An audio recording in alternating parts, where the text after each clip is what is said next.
Welcome to the Butts in the Seats podcast, episode number 61. It's time for Vince Russo. Ladies and gentlemen, we made it. I'm Nick alongside Emily. Somehow we're still here. Emily, I imagine this will be a lot of people's entry point into the podcast. So, what a time to join. Why don't you tell everybody what our general deal is here? Well, here at Butts in the Seats podcast, we take a week-by-week look at WCW's Nitro show, and we analyze the impending doom of the franchise. And for the record, I have to start off salty with new listeners, but it is Butts in the Seats, not Butts in Seats. Even Tony Schiavone started getting that wrong. Like, he has like a book called Butts in Seats, and I'm like, listen to the clip back. No, and I double-checked the wiki, too. Yeah, we got paranoid when we got to that episode. We're like, we're correct, right? Yeah, it's Butts in the Seats. I Whatever. We have it right. Tony, has had a rough life. He had to live through this. True. But we have an exciting breakneck speed episode of Nitro to review today. For our new listeners, as Nick said at the beginning, this is episode 61. Yep. We have been building to this point in our podcast for 61 episodes. So this is kind of like a graduation for us almost. Like everything has been kind of building to this. Yeah, because this episode is basically the 1 year mark, because we started Halloween Havoc 1998, and it seemed like this was the appropriate moment to kind of take the year in review, and then Halloween Havoc starts the next year. Yeah. I mean, we've been recording for what? God, has it been 2 years now? Yeah. Oh my God, we've been doing this podcast for 2 years. Yep. Whoa, that's insane. Yeah, and I think it started with a 4.5 hour WrestleMania 18 pilot that I don't even know where it is anymore. I don't either. Audio quality's terrible. If we ever find that pilot, maybe that'll be enough for us to start a Patreon or something and be like, do you want to pay a couple bucks to hear a really long, really bad podcast? Honestly, with the edit, it'll be faster for us just to record a new episode of it. But it won't have the realism that it had at the moment. Because that was the first time we ever sat down to record a podcast. Yeah. It was rough. But because this is the kind of, 1 year mark, we will be ending this show with the Year in Review Awards, which we never really came up with a good name for. No, I'm calling them the best bits. Well, that is one of the awards. One of the categories. The Bitsies. Oh, I like that. The Bitsies. The Itsy Bitsies. So let's start with the obvious question, which admittedly has an obvious answer, but did this week feel like a different show than some previous weeks? Such a different show in a lot of ways. Well, it actually did do a better rating. People actually tuned in to see what the hell was going on. I think it's the curiosity case. I don't think it's good wrestling. I don't think it was a good show. I think it was just curiosity. I don't know if it was a good show, and we'll kind of address that as we go through. This Nitro did a 3.3, which is up from a 2.6 last week. That's not insignificant. Yeah, and Raw's down from a 6.1 to a 5.4, and it's the night after a pay-per-view. Yeah, because Vince Russo pretty much uses this as no, see, I saved the ratings, and it's like, No, you didn't save the ratings. You inflated them with your curiosity. People I would have tuned in. If they cited the internet a lot tonight. Oh, yeah. So that's a big thing. I mean, all those internet readers, they would have tuned in. Before we get into the show, let's talk about some backstage notes, because I'm also kind of curious, in reality, how much do you know about this time and Vince Russo himself? Very little. I don't know anything about Vince Russo, except for what I may have pseudo-retained in my lizard brain from the WCW book. You just know he's not good. Yes. I know he's inevitably the reason why WCW is no longer with us. Yeah, and I guess we'll kind of address that as we're going through his era, because we talked about it at the end of last episode. Yeah, this show isn't on life support, but it's definitely a little ill right now. Yeah, so what we used to say in going into these episodes was that it was a slow but inevitable downfall. I think that the downfall just happened, and up until this point it's been slow. I think it's just been slow but inevitable, and this week was the downfall of that sentence. Do you know why Russo came to WCW? Not entirely. I know it has something to do with Bischoff, has something to do with Russo being fired from WWF. He was not fired. He left on his own accord? He quit. Oof. Do you know why he quit? No. SmackDown. Vince McMahon had them create SmackDown and went, cool, I'm going to pay you the same amount of money even though now you're writing 2 shows. Oh, okay, well that's valid. And Vince Russo's like, okay, well, I want to get paid more. I'd also like, a contract for some job security. And I don't like living in Connecticut because, I barely ever see my kids. So I want to move. And in typical Vince McMahon fashion, he goes, well, you have enough money to hire a nanny. They quit over a weekend, and that was that. Okay, yeah, I mean, that's not... Vince Russo is not wrong in that. That's absolutely incredibly valid. If you're doing 2 jobs, you should get paid double, and you should have some job security, and you should be able to see your family. All of those things are incredibly valid. Yeah. Fuck. But he has a lot of ideas and plans about what he wants to do with the show. Oh, sure. And they mostly don't involve Hulk Hogan, who is not here tonight, in trying to work the internet dirt sheets. They're like, oh, Hogan stormed out of a meeting. Okay. Yeah, and then I guess just no shit, because they didn't really talk about him that much No, at so all. you were telling me that this is something that the internet readers would know, and none of the actual, like, just TV watchers would understand. But this is a worked shoot, brother. Yeah. And Hogan's pissed at Russo. Yeah. Okay. But I think all the other kind of backstage notes I have are related to segments. So, Emily, do you want to get into this? Are you ready to experience this again? I feel like I need to go shotgun a Red Bull to have enough energy to get through this. So today's episode is on the October 18th, 1999 Monday Nitro, live from Philadelphia, Pennsylvania in the Philly Spectrum. And we start backstage. Get used to that word. Oh my God. So leading up to this, we were like, I think especially me, I said, man, this would be a good backstage segment. We should really have more backstage segments. If only this was backstage.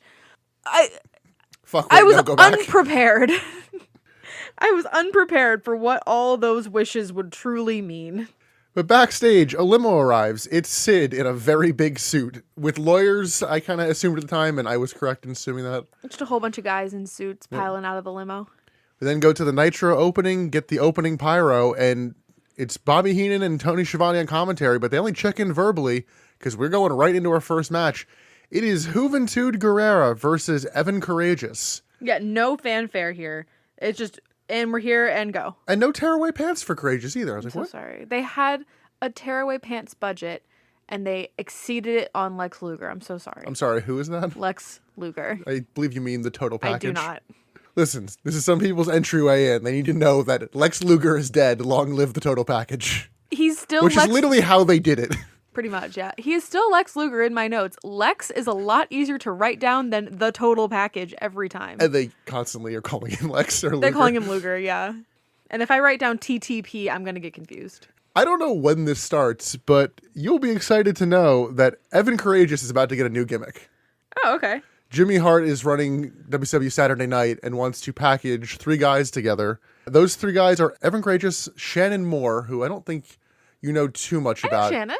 And the third member of this group is going to be Shane Helms. Sorry, go back to Shannon Moore. He's the guy that was, he's with Matt Hardy. Yeah. Yeah, I didn't know he was in WCW. I know him. Yeah, and Shane Helms. I love the Hurricane. That is not unknown here. I follow Shane Helms on Twitter. I love him very, very much. So that group is going to be called 3 Count, and it's basically going to be a Backstreet Boys gimmick. Yes. So the match starts. They start pretty quick. Courageous clotheslines Hoovy to the floor. I did note there's 2 babes next to 2 open seats in the front row. So I'm like, okay, well, guess we know who's coming out later. We get big Hoovy sucks chants. We get Hoovy chopping Courageous and missing a corner splash, but hits a head scissors, and signals for the Hoovy driver, but just hits a 10-punch spot instead. Yeah, he signaled for the driver. He never got to hit the driver. He then hits a top rope crossbody, and before we continue with this match, I want to read a quote. Oh, no. It's a quote from Vince Russo. I'm not going to do the voice for this. I will do it on some other occasions. I'm going to tell you something right now that you will absolutely not agree with, but I've been a wrestling fan my whole life, and I will live and die by this. It's hard enough, believe me, I write this shit. It is hard enough to get someone over. You will never, ever, ever, ever, ever see the Japanese wrestlers or the Mexican wrestlers over in American mainstream wrestling. And the simple reason for that is, even myself, I'm an American, and I don't want to sound like a big bigot or a racist or anything like that, but I'm an American. If I'm watching wrestling here in America, I don't give a shit about a Japanese guy. I don't give a shit about a Mexican guy. I'm from America. That's what I want to see. I really need Vince Russo to watch Schoolhouse Rock, particularly the Great American Melting Pot song, because what the fuck was that?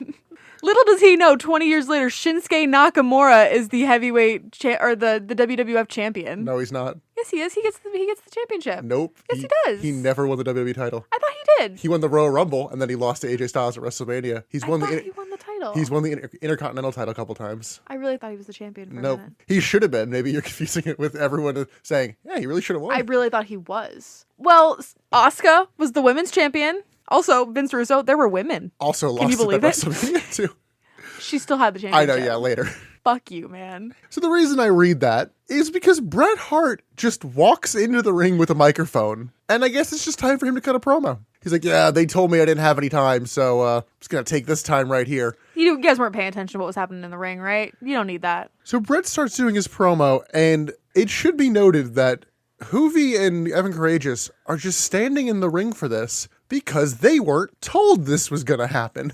I'm not even surprised. They're there this whole segment. They don't really leave or know what to do. And it's just like, oh, okay. So, it looked like they were waiting for Bret to finish and then be like, do we finish? Do we continue our match? I think you were waiting for that too. I was, yeah. So Bret says he came to WCW to fight Hulk Hogan and win the title, but he's only been lied to and complains about backstage politics. Sting's music hits, and it's like, yeah, everyone's still here. Sting with a bad shirt and bad hair for this segment. Yeah, it's not a good look for him. He talks on the stage and tells Bret that promises do not come true in this business. That's true.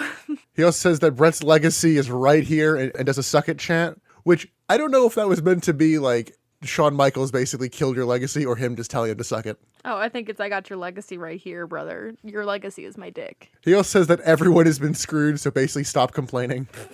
He offers Bret a title match tonight. I'm like, cool, but why? There's never really a reason given for why. There's really not. And also, fuck the match that was happening, I guess. Yeah.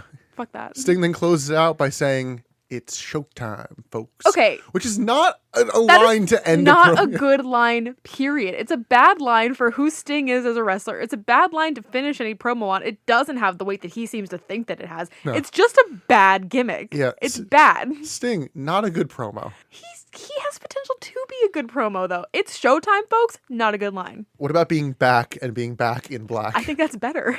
I do think that one is better. It's dumb, but it's better You than can't it's use that every Showtime, week. folks. It can be showtime every week. You can't be back every week. Then he needs to start his promos Look, with you're it's not showtime. you're not folks. Edge in 2022, who's had about 4 returns this year so far. He's gonna But do I'm another one hyped soon. every time. Yeah. Did you see him return on the stairs during the last pay-per-view with the smoke? Amazing. I think he was already back before that. Whatever, it was a good entrance, who cares? He came back for that feud, and now he's been written off again. So he's gonna do another return soon. And I'll probably be hyped for that one. So Bret leaves the ring, and Courageous and Hoovy are just standing there. But instead, we go to commentary. Never mind that match. Never mind that shit. Here comes Mike Tenay. Yeah. So Tony notes that it's Vince Russo and Ed Ferraro's first show, and they actually hype up some matches for coming up later in the show. I'm like, good. Yeah, that, as they should. One of those matches is Medusa and Mona, aka Molly Holly, competing in a New York evening gown match. Remember, we're in Philadelphia, not New York. I think this was meant to be a reference to WWE. Yeah? Or to Vince Russo, because he's from New York. I don't know which, but... That also bothers me so much with Vince Russo's comments about all of his fucking bigotry and racism. He's from New York, which is arguably the most diverse city in the continental United States. What? So commentary throws to Mike Tenay, but then have to do an ad read first, and then it goes to Mike Tenay. Tenay tries to interview Sid, but Sid declines to comment on advice of counsel. And Well, then, he starts to go off, and then his lawyers are like, no. Yo, chill. No comment. So also backstage, Goldberg arrives. Cool. Back from commercials, Sid and his lawyers chat about the spear last week, and that's it for that little segment. Let's go to our second match of the night, because there are a lot of matches on this show. Oh my god. Especially in this first hour. It is Vampiro versus the Disco Inferno, who's the Cruiserweight champion. Vampiro comes out in an ICP jacket, and this match is heel versus heel. Also kind of get used to that, because Emily has historically had a hard time with deciphering heels and faces. That's only going to get worse, because according to Vince Russo, there's no such thing as heels and faces. Do we agree on that? Everyone's shades of gray. We agree on that. Me and Vince, we connect on one thing. The problem is, there at least needs to be character consistency. Oh, well. We then get the Raging Cajun, Lash LaRue, coming out to do commentary, and his accent, I had to look up because I'm like, this comes off bad, but maybe I'm just not from that area.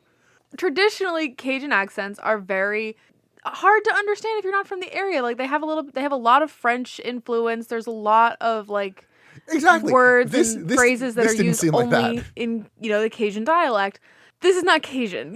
Where'd you say that he ended up being from? Alabama. Yeah, he's just Southern. Not terribly far, I think, but But the dialects are incredibly different. yeah.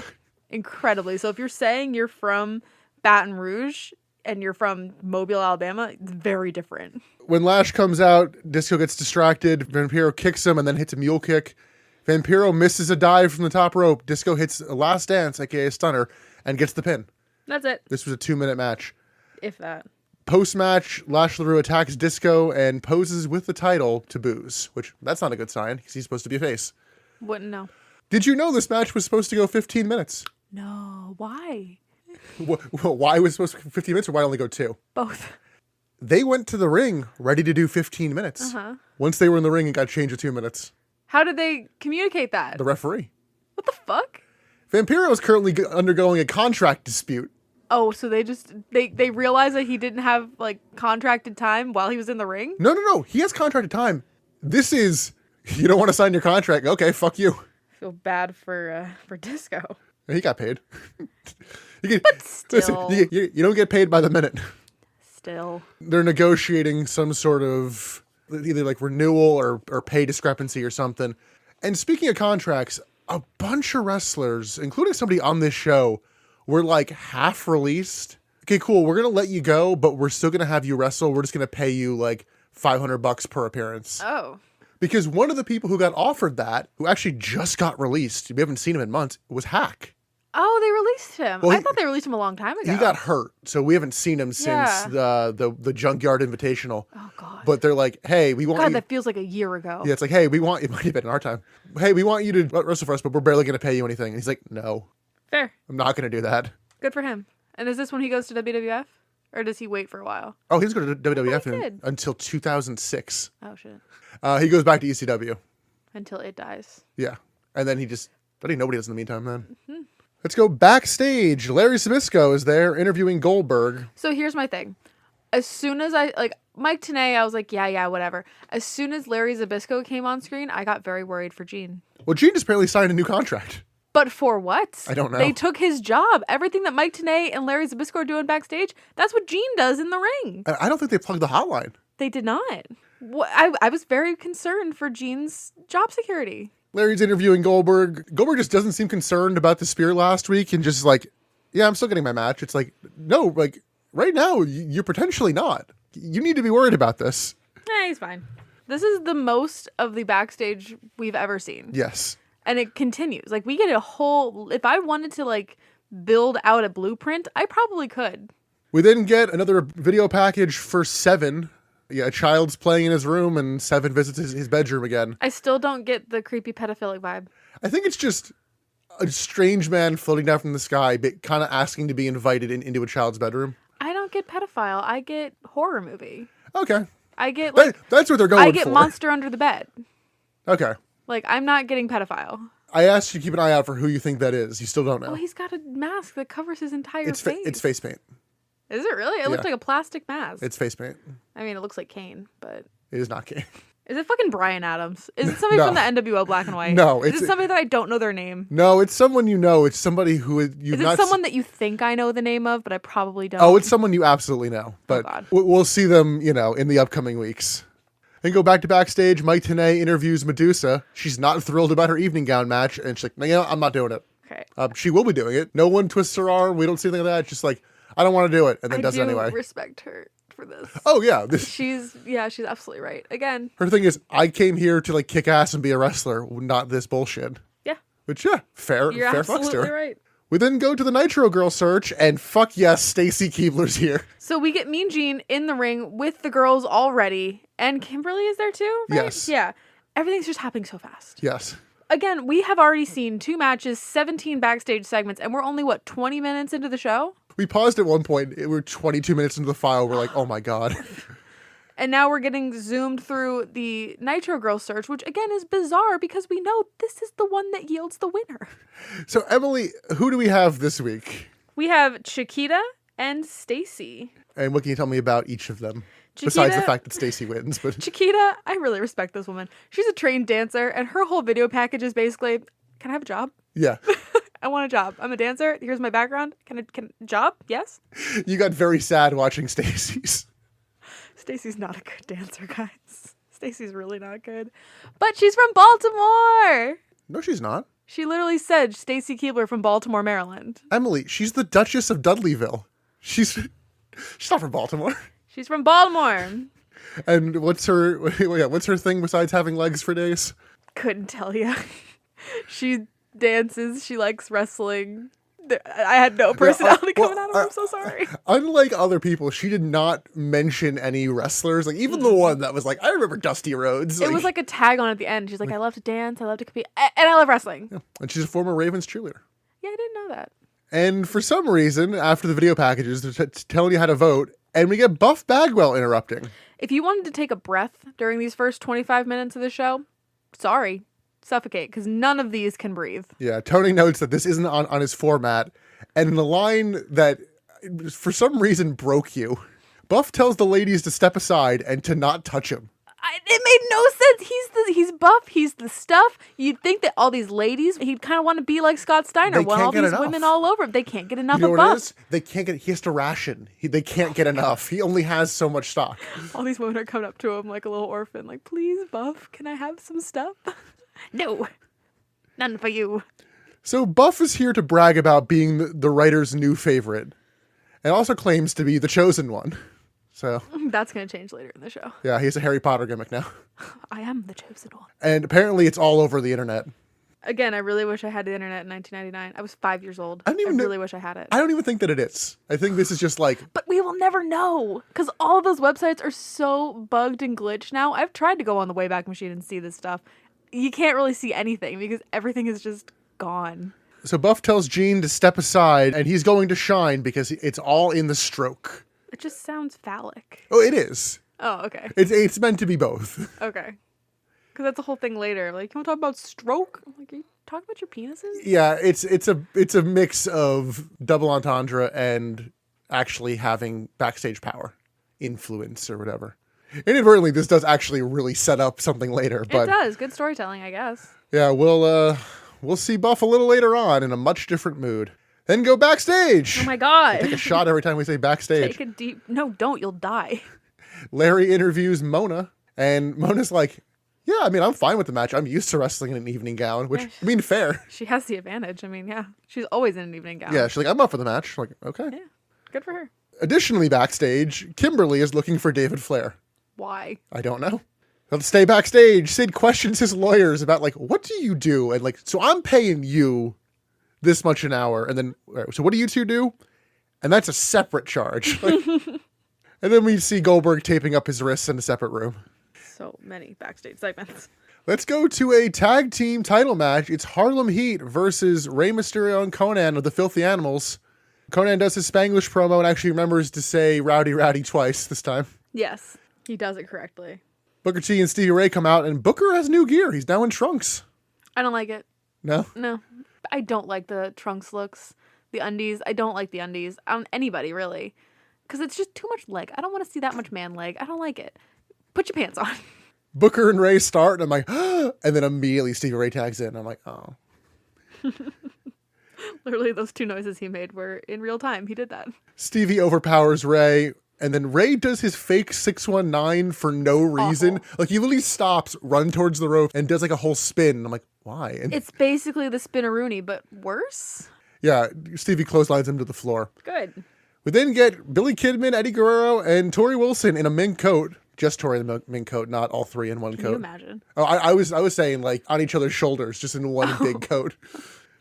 Yes. They come out to ringside and completely derail commentary. Yeah, Kidman calls out Tony Schiavone for being a horn dog, basically. And Tony just starts corpsing throughout the whole fucking thing. They're like, why aren't you calling the match? Come on. There was some note on commentary about Tony pitching a tent. I can't remember exactly what was before and after that, but... Conan hits a DDT on Booker, and Ray hits a lion salt. Then get a rolling clothesline from Conan to Booker. Bookend to Conan, and then a scissor kick.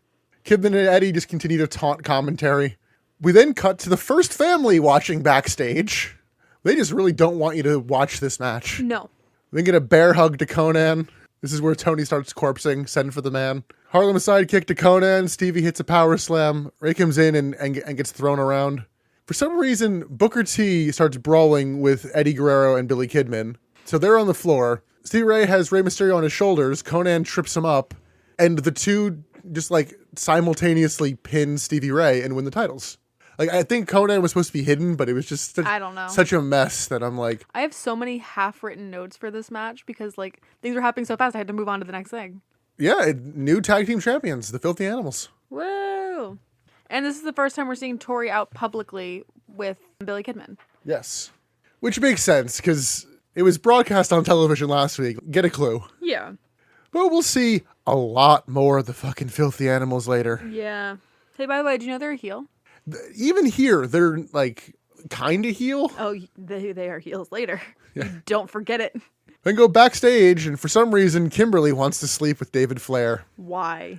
It's like, DDP's out of town. I'm so lonely. And I thought that was bullshit. DDP's not on this show. I was really expecting DDP to come out and, like, jump David in their hotel room or something. I don't think it's happened yet, but Ready to Rumble is going to start filming soon, and he has a prominent role in that movie, so...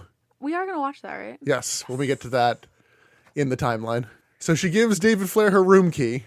Then we go elsewhere backstage, and Mike Tenay interviews the Filthy Animals about winning the tag titles. I don't even know what the hell they said, because we were focused on, for some reason, Stacy Keibler is like in the background of the celebration. Yeah, they're like celebrating with, the Filthy Animals. They pour the cooler on the tag champs, whatever. It's great. And then they just kind of like slowly pan to the left, and you see very clearly Stacy Keibler is behind Tori. I'm like, Stacy? We did not see if the other girl was there. Hello? I'm like, I hope Chiquita was there because that's not fair. Yeah, the first family interrupt and nothing of note is said. Nope. I was very much focused on Stacy Keibler. All right, you have a new job. I count this as match number 4. Oh, God, okay. Start keeping track of the match numbers, because... This coming match is 4? Yes. Okay. Match number 4 on the night is Meng versus Hugh Morris. Sorry, who? Humorous? Yeah.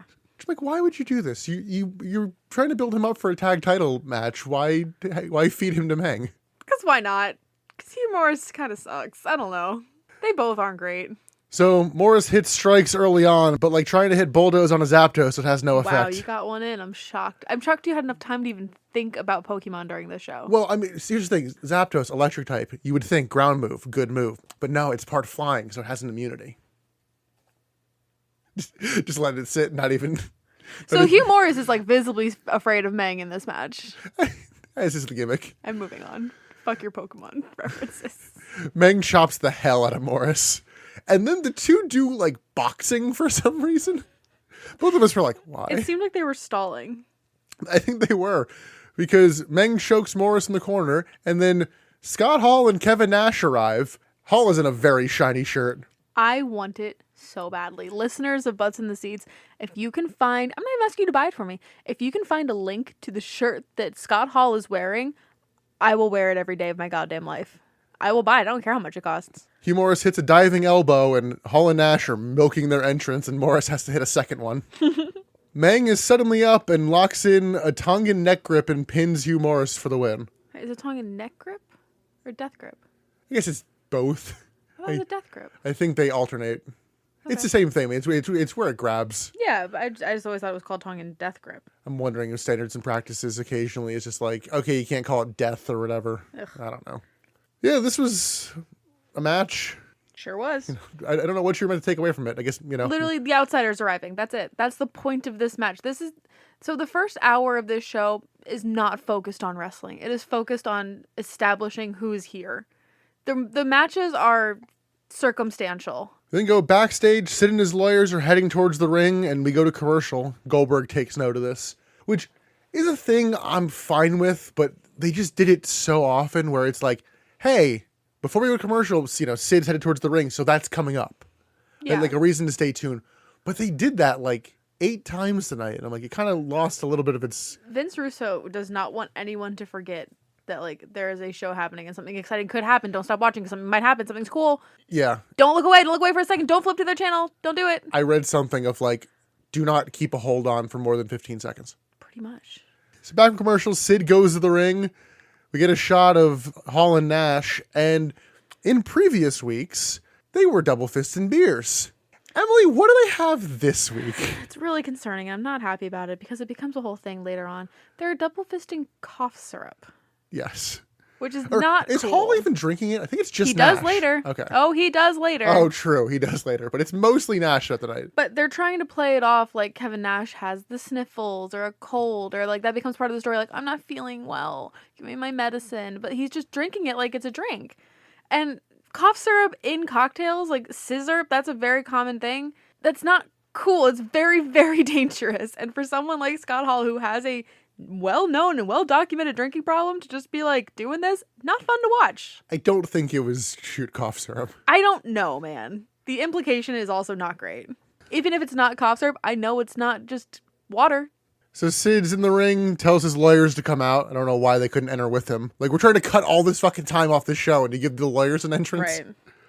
Sid then shouts over Goldberg chants, and he goes a very long way to say the match isn't happening and tears up the contract. Well, with nothing to lose, Goldberg runs out and spears a lawyer, and the dude's head like hits the bottom rope. It looked rough on the way down. Yeah, luckily it hit the rope. It didn't hit the turnbuckle nor the floor. So, like, ow, but, like, you're going to be okay. You can get right back up. The floor wouldn't have been as bad. It's a matter of, it's the whiplash of being thrown to the ground.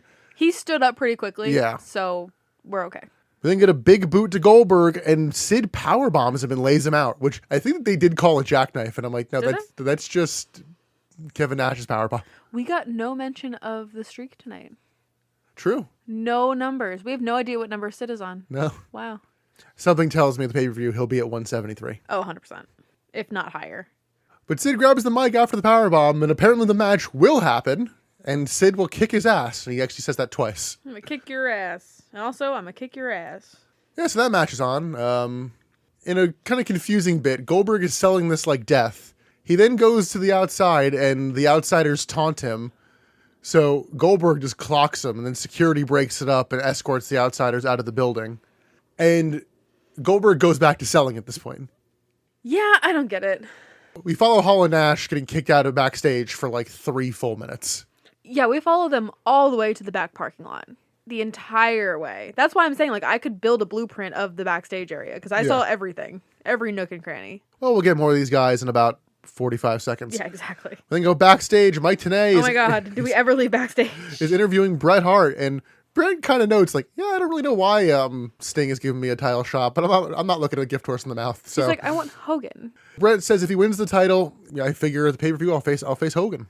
Sting interrupts, and the two brawl for like a split second until security breaks it up. In case you were missing Hall and Nash, we're going back to him. Yep, they're still being kicked out. They pass by a forklift, and Nash is like, this is our rent-a-car.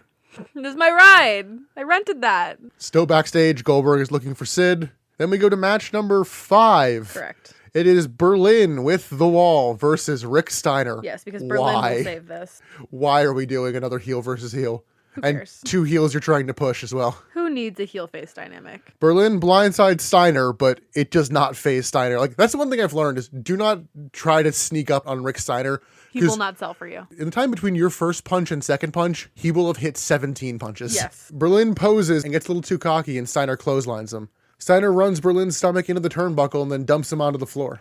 Brad Armstrong runs down to the ring, through the ring for some reason. Steiner is rightfully annoyed about this and like locks in a sleeper on Brad Armstrong. And then he hits him with a chair, doesn't he? No, the Wall goes to swing a chair at Brad Armstrong, but it's the one thing they didn't want to happen. Actually, I guess they didn't really care about this happening. They don't care. Because Brad Armstrong ducks the chair shot from the Wall and it hits Rick Steiner. Berlin then pins Rick Steiner and bails like up the ramp. Brad Armstrong kind of goes to console Rick Steiner, like, oh, you okay? So Steiner just beats the shit out of him. I'm like, man, I'm really looking forward to Berlin versus Brad Armstrong at the pay-per-view. Yeah. This is a weird match. They're all weird matches.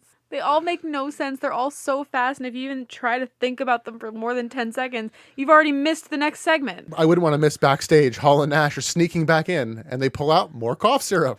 Then go to the hotel. Kimberly gets into the elevator.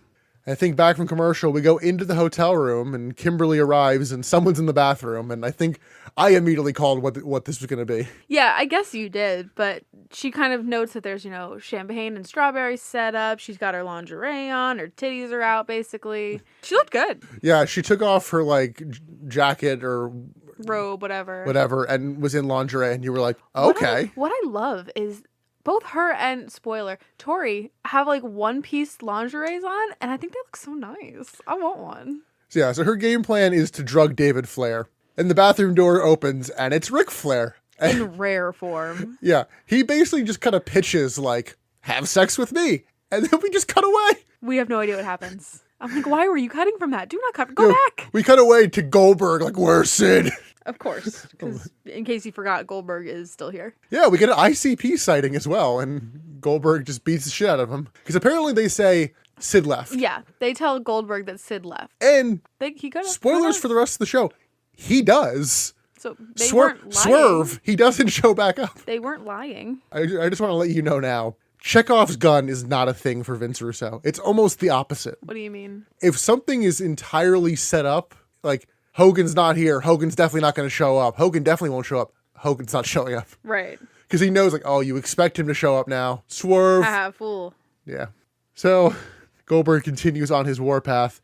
Let's go elsewhere backstage. Larry Zbyszko interviews the Total Package and Miss Elizabeth. In a straightforward yet entirely confusing promo, the Total Package is talking about facing Goldberg and is trying to pretend and fail that he's not terrified of facing Goldberg. But he's not a good enough promo to do this. It just sounds like he didn't know that he was cutting a promo and had to like think it up on the spot, and he was very bad at that. Yes. That's what it felt like to me. Yeah, it's somewhere between where it's like, I got what you were going for, and you kind of pulled it off, but I don't blame you for just going, okay, well, he's not a good promo, because he's not. But he's not. So that'll actually be our main event tonight, even though it probably shouldn't be. Yeah. Back from commercial, we get a split screen of Mona and Medusa getting ready for their match. We then get 2001 Space Odyssey music hitting, and we were like, Aren't you busy? Yeah, but instead, it's David Flair in a shiny robe. He'll be facing Billy Kidman, who comes out with Tori. I was so pumped for this match. As soon as Billy Kidman came out, I was like, oh, fuck yeah, it's on, dude. Let's go. So Kidman and Tori kiss to start the match to taunt David. I love that. And Kidman just beats the shit out of David for like this whole fucking match. I love that. We get a scoop slam and a vaulting leg drop. David actually does get some offense in this match. He hits a suplex to Kidman and then definitely hits something. Oh, yeah. I don't know what. He, somewhere between a suplex, a DDT, and a hip toss. He just kind of like throws Kidman in a way where like, I don't know what you were going for, but you didn't. I didn't see that so much as like a botch as just David's a bad wrestler. Those two things are synonymous. Not necessarily. Like, a botch implies that he had a plan. I don't think he had a plan. Fair. Kidman hits a second rope leg drop to David. Then get a DDT to Kidman, and Tori gets on the ring apron and distracts David Flair with sexy lingerie. Yeah, she like opens her mink robe for a second, and it's this like one-piece blue thing that looks so good. I want it. And then I put this mostly on David because he turns around into a horrendous-looking Sky High. Oh yeah, it's real bad. But to make up for that, Billy Kidman goes up top, and I don't think I would call this making up for it. David didn't injure Billy. So for newer listeners, I hate Billy Kidman's shooting star press. I find it terrifying every time he does it, because for every like 4 good ones, there's one like this, where he does the shooting star press and just knees David Flair right in the cheek. Like hard. Yeah, it's like his hand immediately goes to his face. Like, both ow. of us yelped. We are not David Flair fans, but we were both like, oh my god, is he okay? The Filthy Animals come out immediately after and just start dogpiling and stomping David Flair. Which I'm like, guys, give him a minute. Yeah. He just got fucked. Like, can we like let him breathe? Get him an ice pack and then beat him up. Yeah, big heel energy on this because like he didn't do anything. No, he didn't do anything. Like, the fact is, like, David Flair did nothing wrong. Billy Kidman stole his girl. Yeah, and then jumped him. Jumped him. Got him and his buddies to jump the guy whose girl he stole. And I'm not sure, but the Filthy Animals theme might be dubbed because like they're doing It's Ray's theme. But that's now basically become the Filthy Animals theme. But like they're doing moves and there's no like ring noise. I don't know. You noticed that more than I did. I had no notice of that. So thoughts on this match? So here's my thing. As Billy and David came down to the ring, I immediately wrote down, oh, best bit contender. For the premise. I was like, I love this. Yes, 100%. Do it. The match was bad. It was a bad match. Yeah. Bad botches. Like, it hurt. It's a hard match to watch, but like, I love the idea of it. So I'm very conflicted by this match. I love that Kidman came down and gave Tori a big old smooch and then kept looking back to her and talked shit about David before the match started. I love that. Related to that case, I did think it was weird that like Man kisses his girlfriend, and commentary's like, whoa, hubba, hubba. It's like, Yeah, chill. because they're horn dogs. Ugh. So where do you want to go next, Emily? We should check in on what Hall and Nash are doing. Okay, it's been 5 minutes. It's been long enough. Whenever Hall and Nash aren't on screen, we should be asking, where's Hall and Nash? Yeah, you're right. They look for Goldberg and find Mean Gene, and Nash just straight up is like, want some NyQuil? I know it's a lot, but I'm starting to kind of find them charming. I think this is funny. I know that like the drinking of the NyQuil is bad. Don't condone that, but them together is just funny. Yeah, and they're being sneaky boys, and I think it's great. And we did continue watching the Thunder before this, and I heard you chuckle a few times at Kevin Nash commentary. I fucking hate Kevin Nash, but goddammit, I love Kevin Nash. You hate Kevin Nash the wrestler. I love Kevin Nash the person. I think about this quite often because Nash still does a lot of like con appearances in 2022. Yeah. And every once in a while, I think about like, if I were to go meet him, what would I say to Kevin Nash? Would I be like, I fucking hate you? Or, oh my God, you're amazing. What would I say? I just don't know. I think I'd have to wait for the moment. I feel like we're breezing through this, but I still have 3 full pages of notes. My scroll just keeps on scrolling. Like I'm at like 3.5 pages of 7 right now.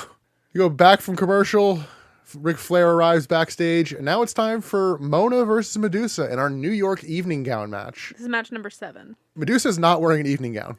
Oh, yeah. Hold on. Let's think about this. You just said you have 4 pages of notes left. We are on match number 7 already. Holy shit, man.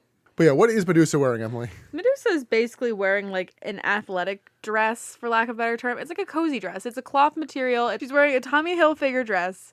It's like down to her knees, basically. It's cloth. It looks very comfortable. It's I was thinking more to, Gap or Old Navy, honestly. I'm pretty sure, because I think I saw the red and white rectangle emblem on her chest, and that is Tommy Hilfiger. Yeah.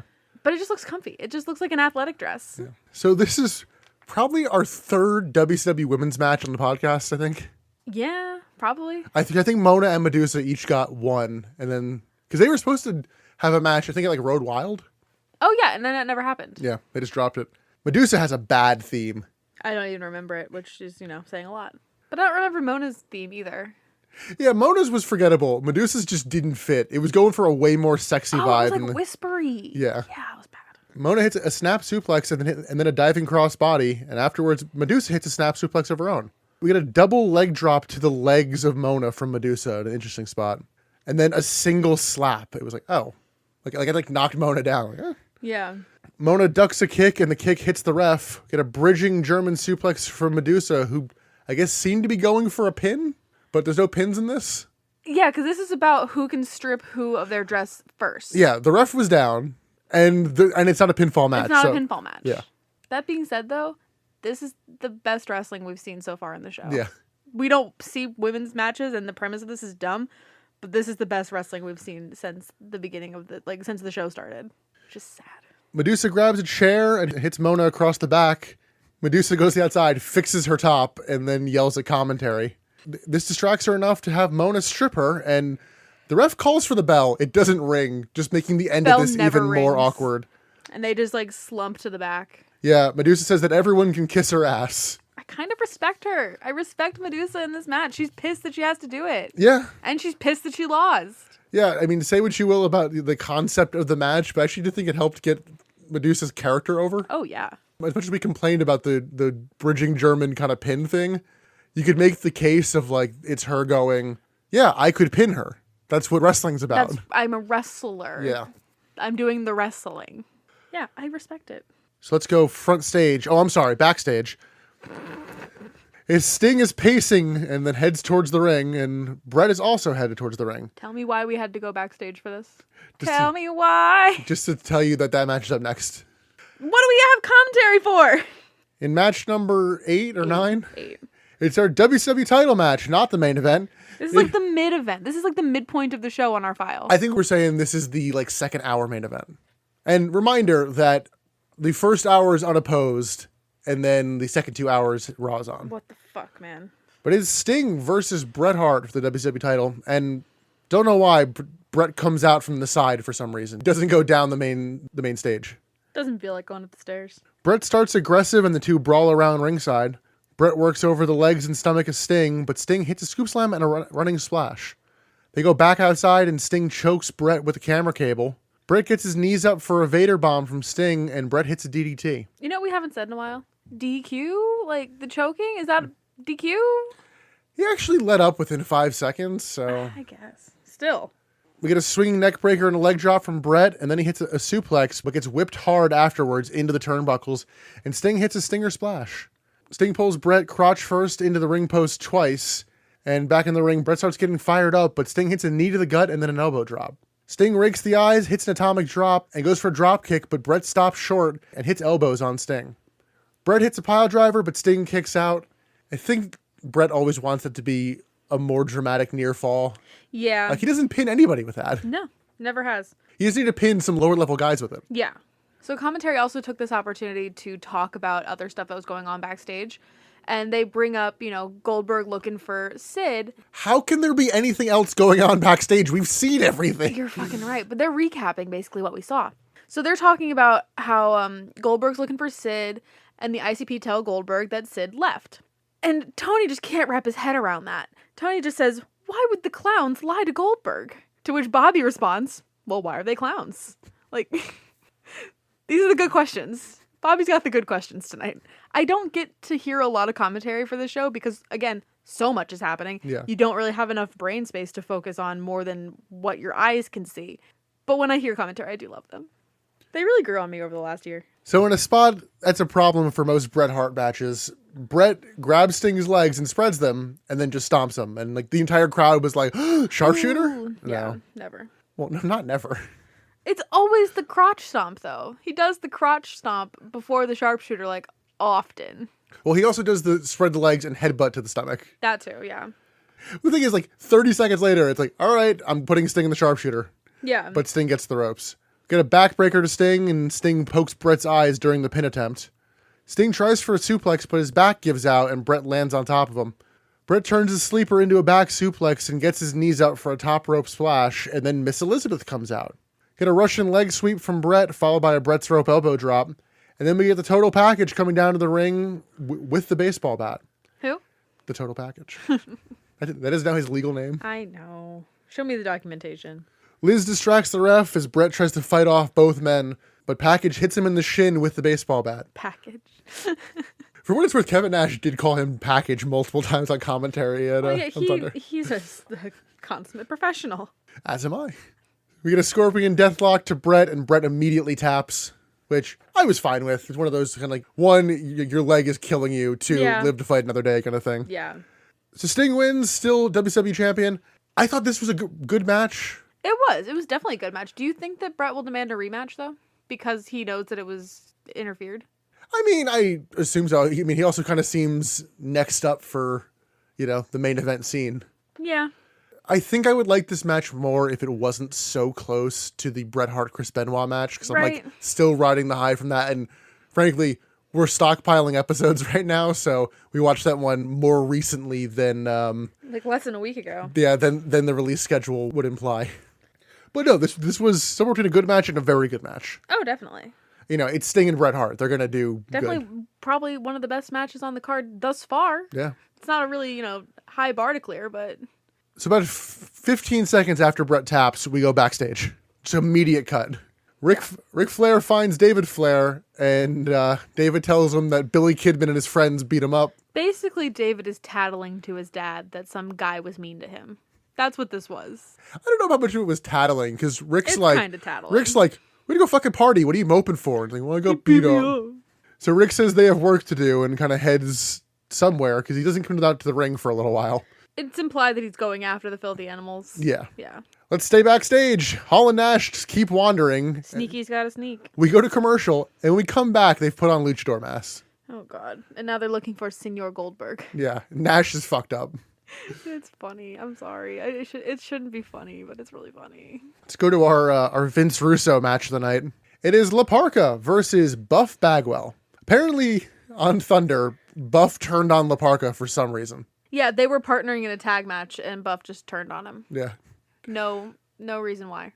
There was a Nash line of commentary about that match on Thunder, talking about the total package, not wanting to wrestle La Parka. He's afraid of skeletons. So Buff comes out looking very pouty. So pouty. We were joking that it's a Harry Potter gimmick now. This is the one where they all get very angsty. Oh, this is Order of the Phoenix. Okay. Oh, good. That's the one I like the least, so that makes sense. You need to read the fucking book, because you think that he's pouty in the movie? Oh my god, I'm reading the 5th book as an adult. I fucking hate Harry. Harry Potter is the worst character in Harry Potter. Bar none. I could go on. So Buff just kind of wrestles sarcastically is the best way I can describe his style here. Yeah. He spitefully arm drags Laparca and just continues to pout. He gets vaulted into the turnbuckle and then drop toe holds Laparca into the second turnbuckle. And then he does a very sarcastic Buff taunt and literally like tells Laparca to kick him. Laparca does it and pins him, much to commentary's surprise. Buff immediately stands up and we get a shot backstage of more or less the boys being like, holy shit, Laparca beat Buff. Yeah, like, you don't really get backstage looks at the rest of the card cheering someone on. Like, It was cool. it was a weird group. It was weird. Like, Norman Smiley was there. It was like the filthy animals were there. Yeah. Buff then goes over to the commentary desk and says, hey, Russo, did I do a good job for you? Who else can beat me? Maybe you want to come down here and beat me. And I'm like, God. Oh my god, It's you're so in. Oh my god. It's the first Russo Nitro, and we're already starting with this bullshit. Yeah. Oh, is it a work or is it a We shoot? don't know. Buff then goes back in the ring and lays down like, oh, pin me again. And we then get a debut. It did take me a second to know who this was, because you mentioned this wrestler a lot to me just in passing, and relatively recently I had to look at you and say, Nick, I don't know who that person is. I haven't seen any of this person. Well, Jeff Jarrett is here. He's here with the guitar and just smashes Buff over the head. That was fun for me. Was that fun for you? Yes. That feels good for you? Yeah. I'm proud of you. Jeff grabs a mic and notes that he was on pay-per-view last night and tells Buff that he has a stroke right here and grabs his dick. What pay-per-view was the night before this? So yeah, we need to talk about Jeff Jarrett. Oh no. Because the last 24 hours have been very eventful for Mr. Jarrett. Oh no. Jeff Jarrett, over the past 2 or 3 months, has been feuding with China in all women should be barefoot and pregnant. Oh no. Woman's place is in the figure 4. Oh no. More or less terrorizing the women of WWF. We actually saw a bit of this in our early days of SmackDown. So, a little bit of an oversight. Jeff Jarrett's contract expired on Saturday. The pay-per-view was on Sunday. Yes. And so they built up this whole story of China trying to get the Intercontinental title off of Jeff Jarrett. And now Jeff's not under contract and doesn't need to wrestle on the pay-per-view. So, he goes to Vince McMahon and says, oh, I'll wrestle, but you are going to pay me. The number has changed a lot over the years. It is in the 6 figures. Yikes. For one match. For one match. Woof. So, not to jump ahead, but to totally jump ahead, that's the reason why on the first second where Vince had the chance, he fires Jeff Jarrett on live television with the capital G, double O, double N, double E. Yes. Literally until like the last 4 years or so, you do not bring up Jeff Jarrett on WWE TV. You do not, you don't. Dolph Ziggler did the Jarrett strut at hitting somebody with a guitar once and got heat for it. Oh. And it doesn't help that apparently the majority of that money that Jarrett got after holding up Vince went towards the creation of TNA Impact. Ah. So Jeff's had a busy 24 hours. Has he? Yes. But he is here, and I know he will eventually go on to claim to be the chosen one, so he's So pretty now much... he's Harry Potter. Yes. And before we move on from the segment, I do want to note that when Jeff Jarrett ran out, he did run past Laparca doing his dance on the entranceway. God, I love Laparca. So do I. What a guy. But get used to Jeff Jarrett, because that he is one of the guys that Vince Russo wanted to push in WWF. The story has changed over the years why he couldn't, but the leading kind of theory over time was Austin did not want to work with him. Right. Admittedly, I think Jeff Jarrett's a solid hand. I don't see him as like carry the company kind of guy. Yeah. I just realized that you've actually seen him wrestle recently. What did I see him in? Ric Flair's last match. Oh, yeah, duh. Yeah. Let's continue going backstage. Security tells Hall and Nash to leave, and Nash pukes, I guess. We cut away from... And they're like, yeah, no English. Senor Goldberg. Blech. Emily, what match number is this? This would be match number 10. We're at 10. It is a three-way dance because it is elimination style. It is Eddie Guerrero versus Chavo Guerrero versus Perry Saturn. Shane Douglas hops on commentary, and this match takes a while to start after we cut to it. We disagreed on this. In my opinion, Shane Douglas has a whole different voice this week on commentary. He's not putting the growl in his voice, so he just sounds like a lad. He's not putting on his promo voice. He's just a guy. Although Tony Schiavone looks visibly annoyed that Shane Douglas is there. Like, pissed, annoyed, like, get away from me. I don't want anything to do with you, annoyed. Like, I don't blame him. His arm is in a sling, though. Shane's, not Tony's. Yes. Shane does actually seem to have a shoot injury of some sort. Yeah, he had surgery on his arm. Okay. So the match starts and still doesn't. Chavo immediately rolls up Eddie after they make a pact to team up on Perry Saturn. We get a belly-to-belly from Perry to Chavo. Get a Hurricane Rana and Tilt-a-Whirl backbreaker from Eddie. Then a T-bone suplex to Eddie from Perry. Perry follows that up with a lion salt to Eddie's legs. He's like, man, you kind of just missed. It looked good, though. Like, I like the look of the lion salt. Now, this is an elimination match, and for some reason, they're breaking up pins. Yes. A lot.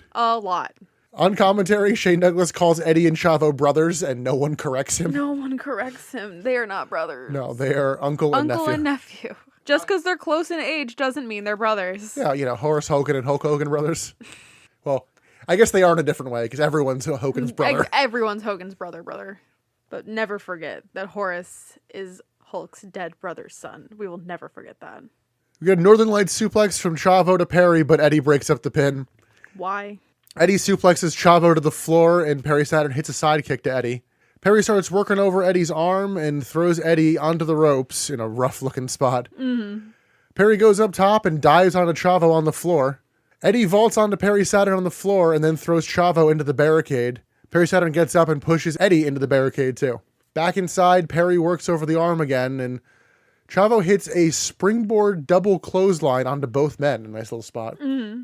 Both Guerreros leapfrogs at Perry Saturn, but Perry hits a back springboard elbow onto Chavo after Eddie ducks. I did like the double leapfrog. That was kind of cool. Eddie dropkicks Perry's face and goes up top, but Chavo stops him. They then try a spot, which I don't think had a chance of working in a million years, because I don't even know what the hell they were going for. It could have worked if everybody was smaller and it wasn't Perry. Well, they're basically going for the Tower of Doom spot. Yeah. But for some reason, Perry gets onto the second rope. So when Perry goes to fall back, because he's doing it like an electric chair drop style as opposed to a powerbomb style, he like lands neck first onto Chavo. I was like, holy shit. Oh yeah, it's terrible. The Filthy Animals then come out and taunt Shane Douglas. Tori is in different clothes now, looking cute and cozy. Perry dives onto the floor, like into a chair that Kidman just is like half holding. Yeah, they say that Kidman like destroyed Perry with this chair. No, he just kind of booped into it. Chavo Guerrero low blows Eddie. Then the Filthy Animals surround Shane at the commentary desk, and Shane is yelling about conspiracies and being teamed up on. Chavo hits a rope-assisted suplex to Perry Saturn back inside, and Eddie hits a frog splash on Perry and pins him. Immediately after, Chavo hits a springboard tornado DDT and pins Eddie. Yep. Why was this elimination? There's absolutely no reason. And before you can even breathe, Chavo just gets hounded by the Filthy Animals, and they just beat the shit out of him. So, again, Filthy Animals are heels. Never forget it. Thoughts on the match? It really wasn't a bad match overall. Like it was watchable and it was fun for a match, but it was nuts. Yeah, they're still figuring out how to do three-way matches because they're not hard. I mean, you say that they're just not that much of a thing in 1999. Okay. We're used to them more in modern day, but I mean, I think we saw like the first fatal four-way that WCW did at Spring Stampede. Mm-hmm. They don't do multi-man matches like that. It's either a tag match or a one-on-one. Yeah, it's just a generally new concept. Yeah, okay. I guess I'll give him that. But it was a fun match to watch. Minus the botch. The botch was terrifying. I think most of the triple threat matches I can think of that have happened in WCW have been like ladder or hardcore matches where you can kind of get away with stuff a little more easy. I was impressed by Chavo in this. Oh, yeah. Chavo's a good wrestler. He just hasn't been given a lot of an opportunity to show that he's a good wrestler. I think it's just he doesn't have the promo he skills. Not. I don't know why they keep not putting him in Eddie Guerrero's groups, because if he has someone to help talk for him, yeah, you can push him a bit more. Oh, easily. Let's go backstage. Why not? Why not? Before we move on, I am getting real sick of the Filthy Animals coming out during the show. And it's all of them too, which like every single one of them coming out to defend one guy, it kind of makes them look weak as opposed to unified. Like, you need all of these guys on like to back you up. Yeah. To make you win.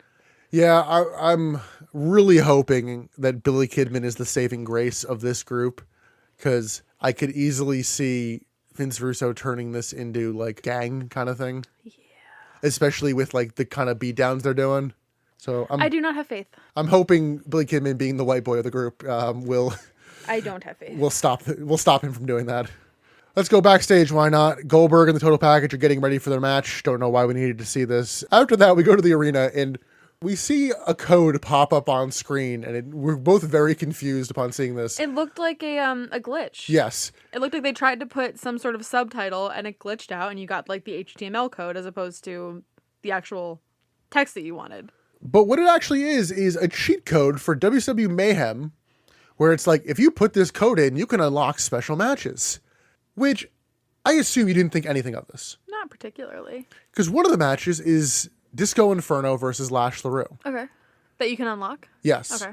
Mayhem came out a few weeks ago before that match was booked. You can't do patches to N64 cartridges or you know, PS... I guess I don't remember if that's a PS1 game or N64 cartridge. How did they know that match was going to be a thing? Had that match ever happened on like Thunder? But like, it's for Halloween Havoc. At least then you get to lock matches for Halloween Havoc. Oh, weird. I don't know. I don't know. Yeah, They must have planned it. I mean, I guess. Or they got lucky and they just picked two guys and all of a sudden they have a match. Yeah, I don't know. There were a couple matches like, oh yeah, you unlock this match or this match for Halloween Havoc, and I'm like, okay, I'm suspicious. Sus. Let's go to our second to last match of the night. Oh my god. What number is it, Emily? 11. It is Norman Smiley versus Horace Hogan. Horace Hogan is one of the guys making 500 a night.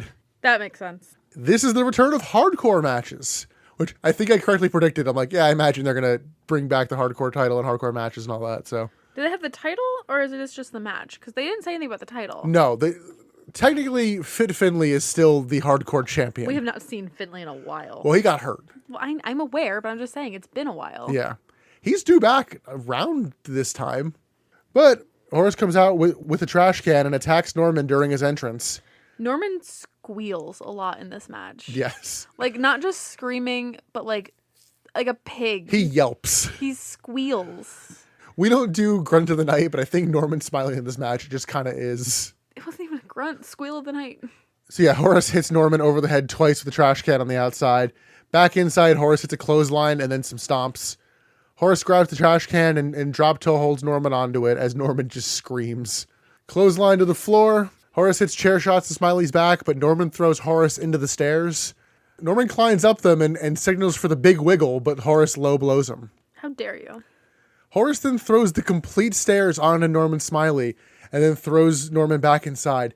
I think this is the first time I actually noticed that the WCW stairs are one complete unit and not two, like... Oh, really? Yeah, they don't really do that much with the stairs. So They don't. Yeah, WWF does a lot more stair stuff, but yeah, these are all just one piece. One stair piece. Back inside, Horace grabs a chair and gingerly hits Smiley and puts him on the top rope, and then hits the most casual superplex I've ever seen. Oh, I know. It only gets a 2, so Horace grabs a table to no reaction. I thought there was a little bit of a reaction. Barely. It's not a, hey, table. It was just like a, hey. Table. Yeah, like, people fucking love a table. But Horace set it up, so you know what must happen. He set it up, but like didn't extend any of the legs. Like, there's a way to set up a table. He did not do it properly. But as I like to say, he who sets it up must go through. Yeah, Norman ducks a chair shot, which bounces off the ropes and hits Horace in the face. Horace then runs at Norman, who dodges him, and Horace crashes through the table. Thus fulfilling the prophecy. Norman then basically like kicks Horace's dead body, like, is he moving? And then pins him. Norman gets the win and celebrates by doing the big wiggle. Love it. You seemed very upset that he doesn't change hands during the big wiggle. I feel like your smacking would be more efficient if you changed hands, as opposed to the short arm kind of backhand. I can't commentate on that. I wouldn't know. I could be wrong, but it seems like they're going to be setting up Norman for a gimmick of just like winning hardcore matches as like a fluke. Which could be fun. Yeah. Yeah, I could be into that. Yeah, before we kind of move on, I will say, like, pretty much all the matches outside of the first one, which didn't finish, did feel like they had at least a little bit of a purpose. Yeah. definitely after the quote-unquote first hour of Nitro, things did get better, too. Yeah, like even the ones that kind of started, like, why is this happening? Like Berlin and Rick Steiner, like, okay, well, Brad Armstrong comes out. Like, look, it didn't succeed in what it was trying for, but at least was trying for something. Right. Which is the one thing I think everybody kind of gives Vince Russo credit for, is trying to give everyone a story. Okay. It's not always a good story. But you have a story. Yeah. Okay. I'll take that. Before we go to commercial, we see Ric Flair headed through the backstage towards the ring. Back from commercial, he comes out, and he's weirdly in a fired up, almost heel mood, because he starts with some hockey reference and is like, gets real kind of mean about it. Like, My name is Bobby Clark, but they're calling for Barry Lindoff, is what he said. I don't know hockey. Lost on me. No idea. And then we don't get a mean woo, by God, Gene, but we do get a Billy! By God, Philadelphia! Woo! Kidman! which was just weird. I liked it. He then says the filthy animals are trying to have their way with his kid. I'm like, that's not really what they're going for here. I don't think so. I think they're just beating up your kid for being a little bitch. Flair says his name is synonymous with reality, and I'm like, wasn't your character in a mental institution for a little while? Yeah, it was. Wow, I forgot about that during the awards. Oh, God. Rick says that David Flair will make it on his own. I'm like, yeah? I don't think he will. He starts to ramble and calls out the filthy animals and then takes his shoes off for some reason. Filthy animals come down, beat the shit out of Ric Flair. David comes down, doesn't get any offense, also gets worked over. And then the filthy animals just like mug Rick. Yeah, they just rob him, take his shoes, even take off one of his socks. Take off his shoes, all of his jewelry, take the money out of his pockets. Yeah. The one sock that they take off, Eddie like sticks in David's mouth. Like Yeah, he basically does Mick Foley's finisher. yeah, pretty much. So again, they are heels, which I don't know why it took me until like this one to realize, like, I don't like heel Rey Mysterio being a thing. No, he's not a good heel. I think that's like the only time in his career where he's a heel. Good. So I don't know what this is supposed to lead to at the pay-per-view. I don't know. Do you think it'll be like a tag match with Rick and David versus Rick's facing Billy DDP. and oh, true, you're right. Yeah, a lot of tonight, it's like what you're just derailing the pay-per-view matches and setting up other feuds. Yeah. Like I know you weren't supposed to start till next Monday, but you're really kind of killing this upcoming pay-per-view. You're coming in hot, but not good hot, like burn it all down hot. Let's go backstage one last time. The Total Package goes to get Liz out of her locker room, but she is knocked the fuck out on the floor. Face down, not moving. And next to her is a broken guitar. Who could it have been? We then get our main event. It is Goldberg versus the Total Package. And we have 10 minutes left, so we get the full Goldberg entrance. We do. This is a lot of time left for a WCW match. Well, apparently they're still out of time because no tearaway closed for the Total Package, and No. the two start brawling on the ramp. We get big Goldberg chants. He throws the Total Package around ringside. In the ring, Package hits a suplex, but Goldberg gets right up. Big side kick from Goldberg, and he keeps beating down the Total Package. Underhook suplex from Goldberg, but then he misses a spear and gets stomped. Bobby notes that the Total Package has held every title imaginable. Is that true? You take the term held, literally. Like had it in his hand? Because he never won the WWF title. He celebrated like he won it. He once did an entrance with it where he like took the belt and was like, as a face, and was like, look at me. Look at me, I am the champion. Yeah, never won the WWF title. Clothesline to Goldberg as it gets worked over. And I just noticed now, I don't know when it was, not important to the show, but Hall and Nash's babes are still in the front row. Oh. And one of them is now wearing a jacket. They got chilly. Only one of them, though. The other one's still in. She's chilly. Goldberg starts no-selling, gets fired up. He hits a shoulder block and then an Oklahoma slam. Then we get a ref bump. Refs are glass. Hall and Nash appear on the stage, and Nash just passes out on the stage. He immediately lays down. Hall just looks at him and chugs the NyQuil. That's what that led to. That's it, yeah. Sting then runs out with a baseball bat and hits Goldberg across the back. Bret Hart then comes out to ringside and attacks Sting and takes the bat. It's starting to feel like an Act 1 finale of a musical where everybody who you've just seen all comes together for one moment. Except Sid. Except for Sid. I was really expecting Sid. Bret ends up breaking the baseball bat across the ring post when Sting ducks. The ref comes to see Bret and Sting in the ring and Bret putting Sting in the sharpshooter. He's fine with this. Neither of these men are actually in this match. Nope. At this point, someone has thrown soda into the ring earlier, and Yeah, it's a big stain. Yeah, they didn't leave. It wasn't an empty cup. It was like half full. There was soda all over the ring now. Total Package breaks that up and starts to put Brett in the torture rack, but gets speared by Goldberg. Then get the jackhammer and the pin. Goldberg wins. This was a good win for Goldberg. Messy finish, but I'm usually expecting the worst with Lex Luger matches. And yeah. So this was better than I thought it was going to be. What a fucking show. I have no idea what to make of this. Oh my God.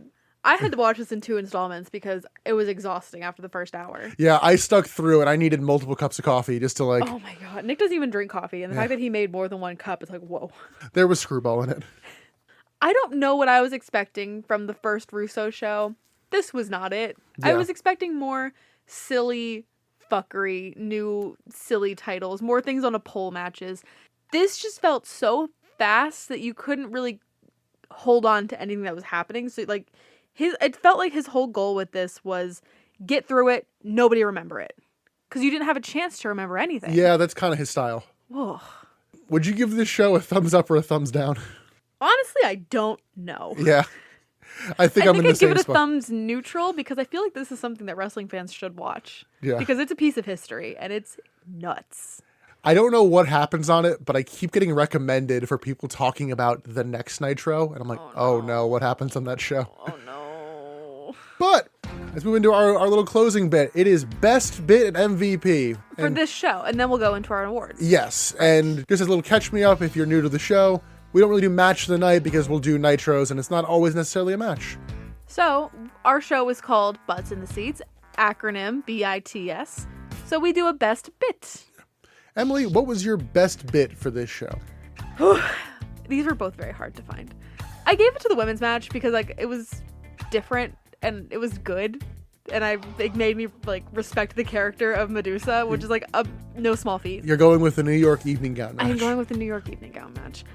With an honorable mention to everything that happened before the bell of the David and Billy match. Probably in a lack of surprise, I'm giving mine to Sting versus Bret Hart. Yeah, no kidding. That was a good match. It was a good match, but like, you are so predictable. I don't think we'll do this each week, but I'm kind of curious. Emily, what was your worst bit? Was it just generally Hall and Nash? Honestly, no, because they were contenders for the silliness, because I really enjoyed the silliness. I don't know what my worst bit was. Maybe the fact that they're drinking cough syrup. I'll give it, that's the worst bit. Yeah, I'm giving mine to unnecessarily trying to be cool meta Buff Bagwell. You just hate Buff Bagwell. No, it's more what it represents. I don't need that in my wrestling show. Okay, that's fair. Because also, you're breaking the world of wrestling by acknowledging that there is a writer who tells people to win and lose. Whoa. Are you telling me that this isn't real? It's real to me, damn it. Hold the phone. And Emily, who's your MVP? Fucking Russo, I guess.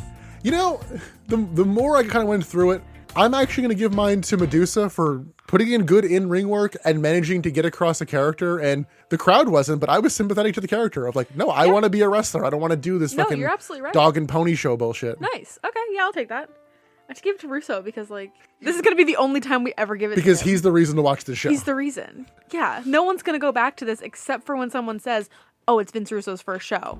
Yeah, I'm in. So yeah, that's it for the fucking woof. October 18th Monday Nitro. But don't go anywhere because we have a fun little bonus segment. And we have a second bonus segment that Emily has forgotten about. I have worked up a Butts in the Seats quiz from the I past forgot about the quiz. from the past year. Fuck, this isn't going to go well. So let's start with the quiz. This isn't going to go well. And so the line here is 6.5 correct answers. If Emily gets less than that, The fact that there are halves makes me nervous. no, I'm just saying betting lines. You have to put it somewhere in between. If Emily gets 6 or less, she loses. If she gets 7 or more, she wins. And the loser has to do a nice little tall shot here of pecan bourbon. It's cold, but It's chilled and it's nice over ice, but I don't think I want to do a shot of it. all right. Oh, God. All right, question number 1. Who was the WCW champion upon the start of the podcast? During episode 1, it's not some weird, No, I know. not some weird like, oh, we actually started the podcast in 2020. There is none. No. Oh. I'm going to go with Sting. Incorrect. Oh, I thought that was one of the layups. Oh no. I told you this is not going to go well. It was Goldberg. Okay, so this next question, there is an alternate if this is too hard, because this one doesn't necessarily relate to our show as much. Name either of the two men to retire the big gold belt. Both of these were in WWE. One was in 2002. One was in 2014. Or you can pick the alternate question. One of the two men to retire the big gold belt? Yes. In 2002. Because Jericho got it when he was the undisputed champion, and that was in 2001. That was December 2001. I didn't give you that. Or you can go with the alternate question. If I go with the alternate, do I have the choice of which question to answer? No, you have to commit to the alternate question. Oh, I'm going to regret it. Go to the alternate question. Okay. Who was the leader of the No Limit Soldiers? Oh, fucking hootie hoo. Oh. Oh, he was a rapper. Oh, what the fuck was his name? He's also someone's dad. That doesn't help.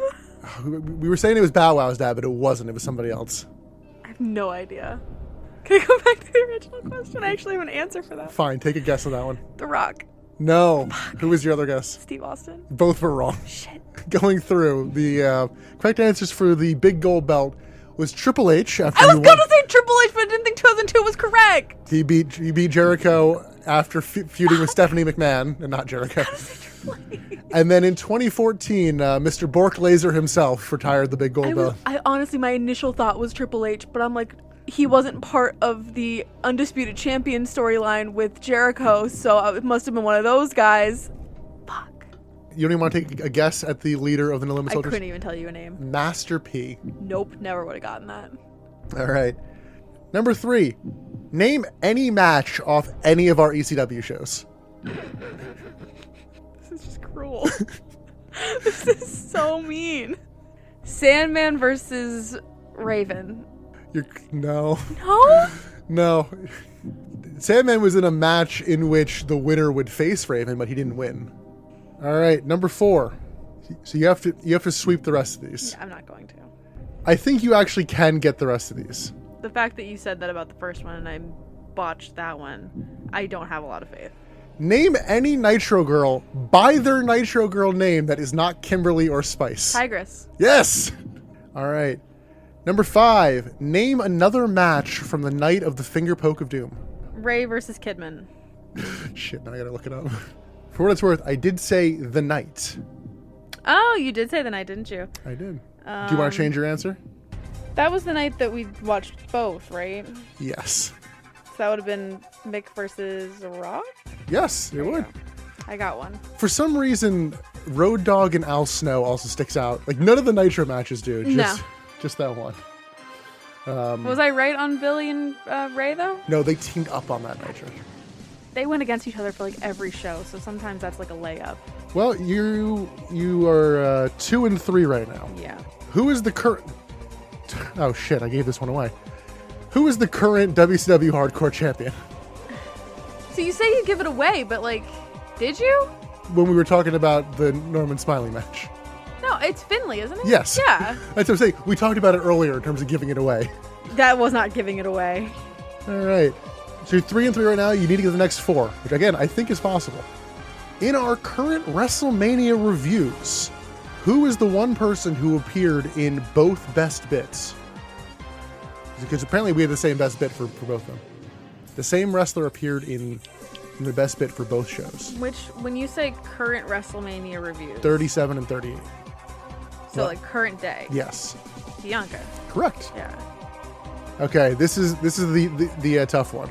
I actually gave you a heads up on this one a while ago. 7 men have held the WCW title since we started. Notes? I can't refer to my notes. I'll let you write something down. No, but I have them in my notes. I wrote them down before. Let's see how many you can get. So there's 7. Yes. 7 people that have held the championship title since we started the watch. Yes. Goldberg, Sting, Hogan, Nash, Flair. Kevin Nash won the title off one of these people and then lost it to the other person. Bret Hart. No, Bret Hart is not. Yeah. No. Bret Hart's whole thing right now is I have not won the WCW title. One of these men has actually won it 2 times. DDP. Correct. Oh, and Booker. No, Booker hasn't either. You're missing one. He won it in a tag team match as well. Goldberg, Sting, Hogan, Flair, Nash, DDP. No, Macho. Yeah. Macho Man? Yeah. He When won did it he have the title in our watch through? during the White Hummer angle. I do not remember him having a reign at all. Yeah, he had it for a single night. That's why I don't fucking remember. Yeah, it. I'll give you the. He was the tough one, but yeah, we'll count that. Plus, you got 6 out of 7. That's at least a passing grade on that question. I guess. All right, Emily, we're at the final 2. How you feeling? Bad. Real fucking bad. Question number 9. Who was driving the White Hummer? We'll never fucking know. That is the correct answer. There was no correct answer to that. That was a free gimme point. And for the shot, Emily, does Vince Russo become a champion in WCW? I'm gonna say yes. You are correct, Emily. You have gotten 7 correct. You do not have Chug, to do this. bitch. That's a big shot. Holy hell. Pretty smooth. Oh, good. Rocky start there, but I think I accidentally backloaded that to be a little easier. The first question, you were like, oh, I thought that was a gimme. I'm like, well, I'm screwed. All right. With that out of the way. Good lord, that took 7 years off my life. Yeah. Let's go into the Bitsies. The Bitsies.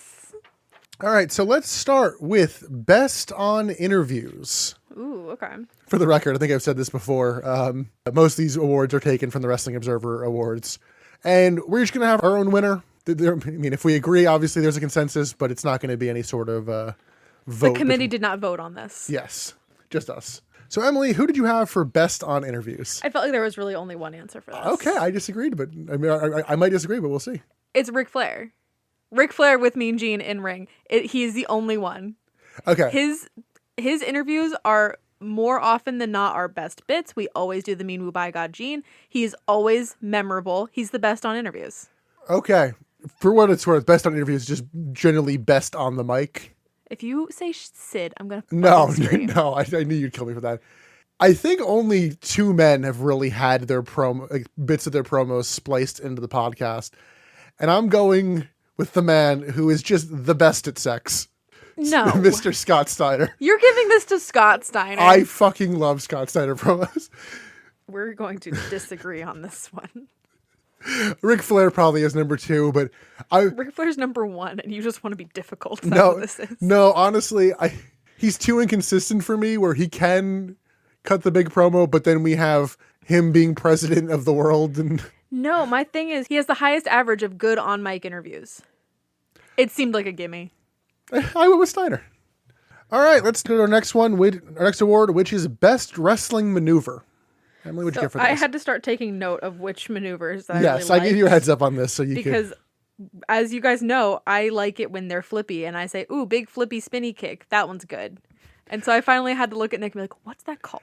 I think my rule was you can't pick the shooting star press, No. especially on this show. No, so I went with the diving Hurricane Rana. Oh, okay. Spinny flippy, cool. Anyone's in particular, or just the move as a whole? Just the move as a whole. Anybody who does it, it's usually like the cruiserweights. Oh yeah. Very good. Always fun. I went with Goldberg's spear. It's not, super complicated, but I like it more than the jackhammer, being totally honest. Just like, It's simple. it's simple. And he actually knows how to do it here.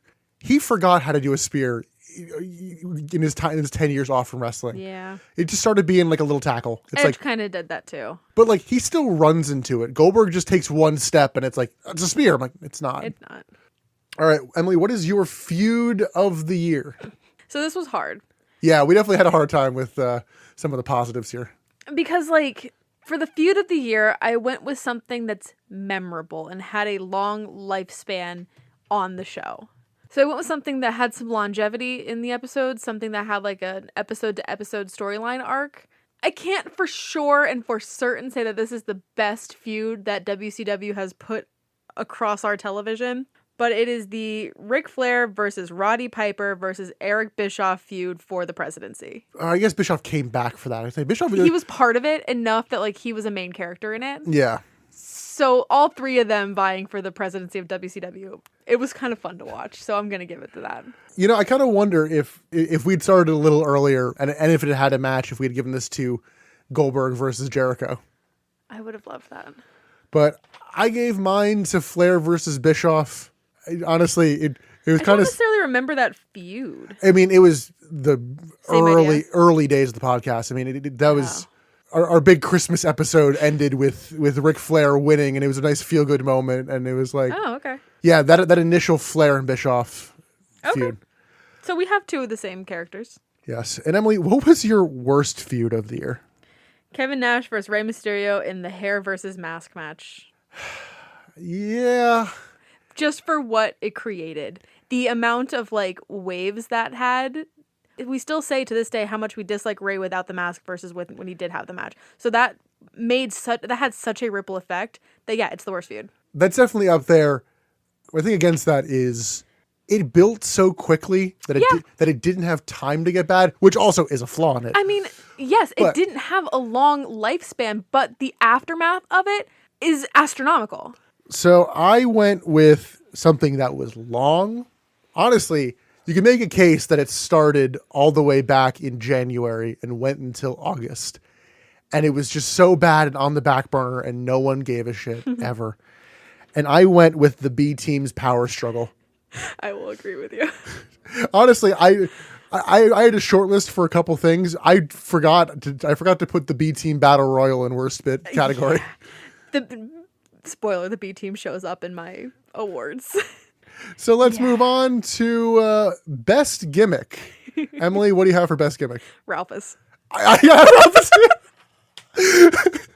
Ralphus as Jericho personal security. I just said Ralphus overall. Oh, by the way, we did not look at each other's before this. That's what we do for the AEW show. We do Jericho Protective Services. We make the white t-shirts.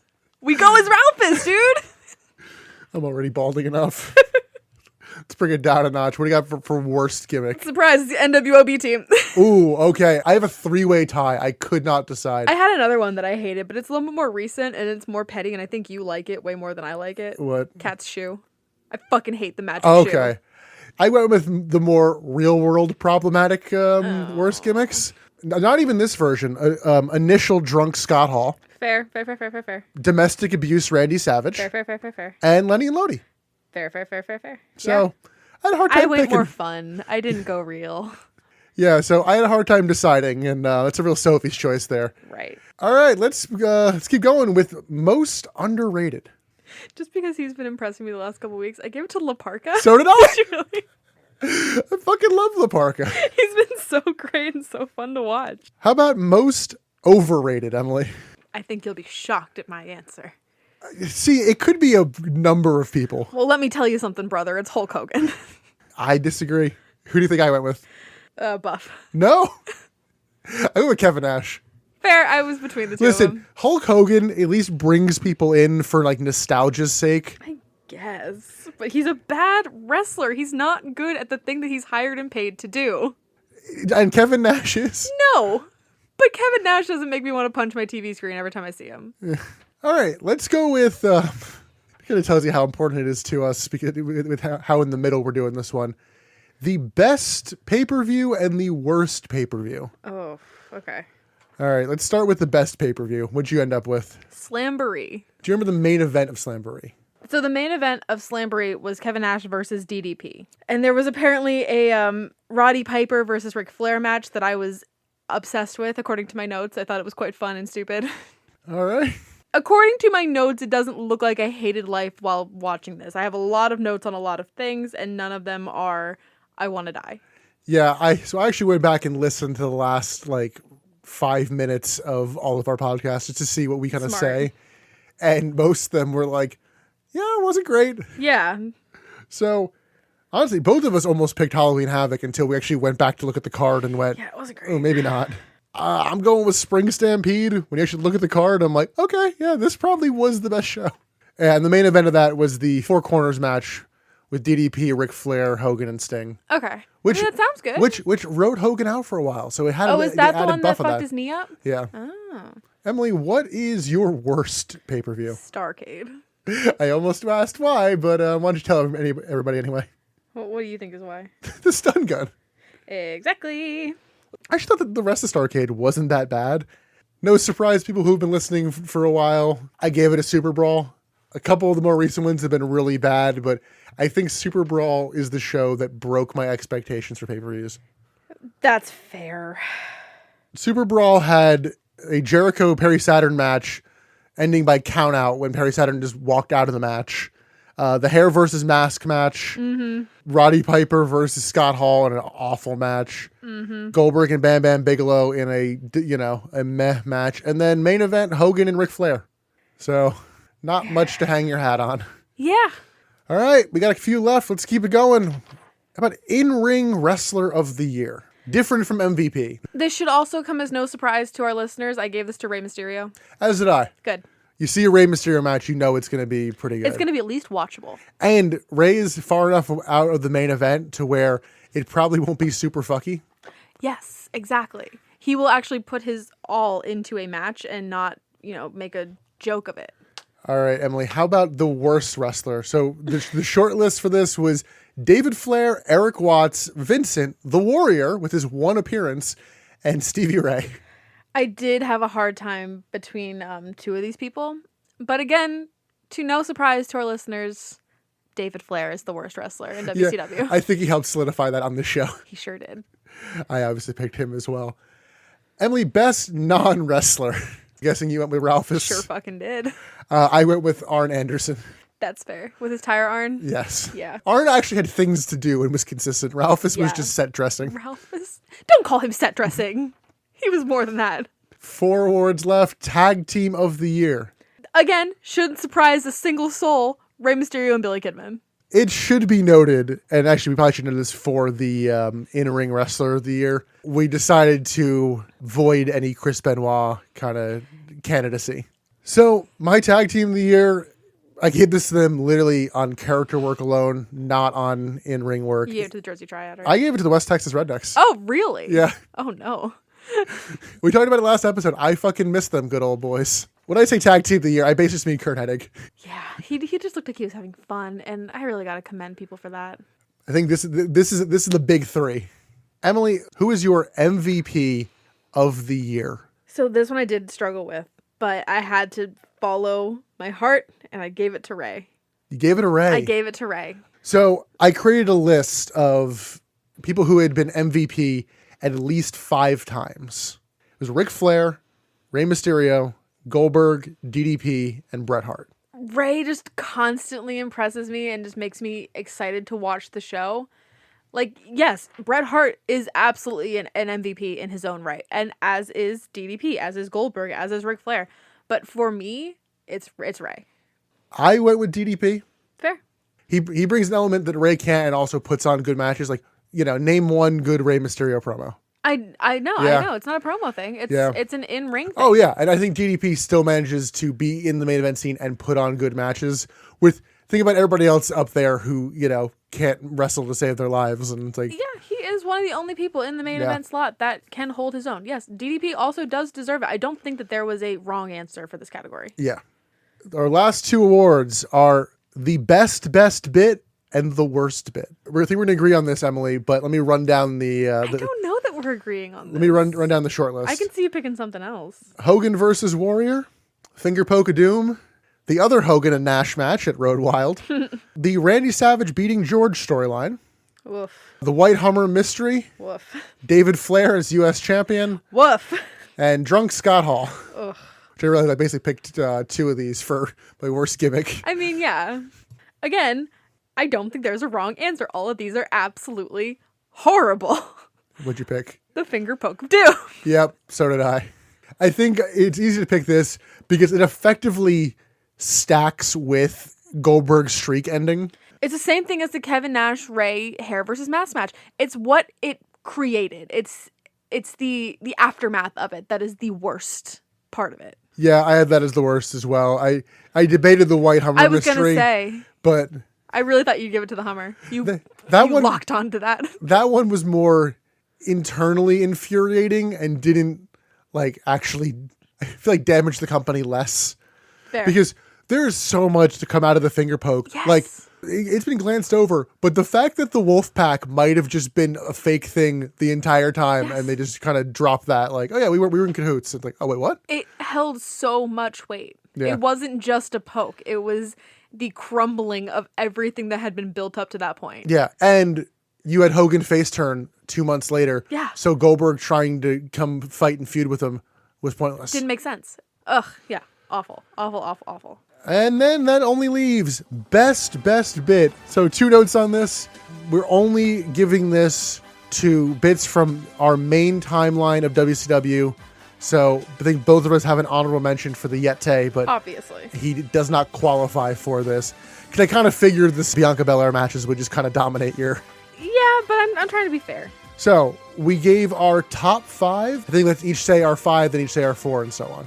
Okay. So Emily, what is your number 5? I gave it to the Rap is Crap music video. Okay, that one did not make my list. Okay.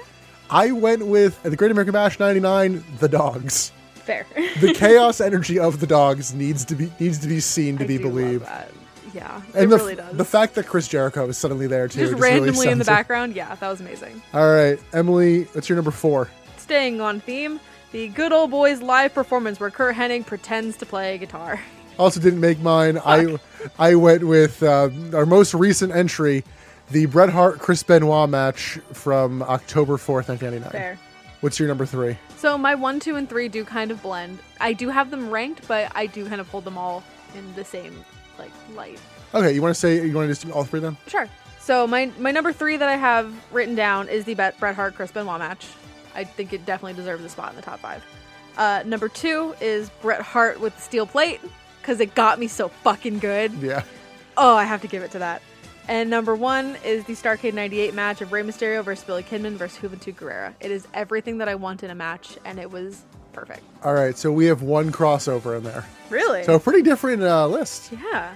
I guess technically 2 because I already said Yeah. Bret Hart and Chris Benoit. But number 3 from the June 7th, 1999 Monday Nitro, the tag team Mexican hardcore match of La Parca and Silver King versus Damien and Cyclope. I am still obsessed with this match, and I've never heard anyone ever talk about it. It caught us so off guard and was so much fun. It was. I will give you that. It was very fun. Especially in the sea of June and just shit times, like just, oh my god, here's this random amazing match. Yeah. My top 2 are both Bret Hart segments. Shocking. You love Bret Hart. Number 2, I can't believe you didn't nominate this man for anything, because Emily, I'm sorry. who are you to doubt El I'm Dandy? so sorry. He was on my list, but I had to cut him. I think he was number 8. And number 1 is from the March 29th, 99 Nitro, the Bret Hart steel plate segment with Goldberg. It was so good. It kills me that it couldn't end up leading to anything. Oh, but it got But me so it just, fucking as a good. segment, it's Oh, so, perfect. I think it is the best thing we've seen. Oh, so good. And that's going to do it for this episode and this year of the Butts in the Seats podcast. Whew. It's been almost 2 years of us actually doing the podcast Which as well. is insane. I know. We have recorded in 3 locations so far, about to be 4, which, to be known, we are going to be taking a break from recording for a little while. It won't feel like a while for the listeners, but we are moving, so we're going to give ourselves a little bit of time to pack, to prep, and to get settled before we record again. So that's why we're stockpiling. Yeah, this episode will actually be the last one to release while we're living here. And then Wild. our next episode will be Halloween Havoc 1999, Oh my god. which will release on our 2-year podcast anniversary on Halloween. Halloween! But until then, you can listen to all of our back catalog on Apple Podcasts, Google Podcasts, Amazon Podcasts, Spotify, Stitcher, and iHeartRadio. And you can follow us on Twitter and Instagram at ButtsInThePod. Follow us on Facebook at the Butts in the Seats podcast. Emily, any closing thoughts? We've been going for quite a while. This was a really fun recording session. It had was. its highs, it had its lows, but much like the last 2 years of recording this 1 year of content, it's been fun.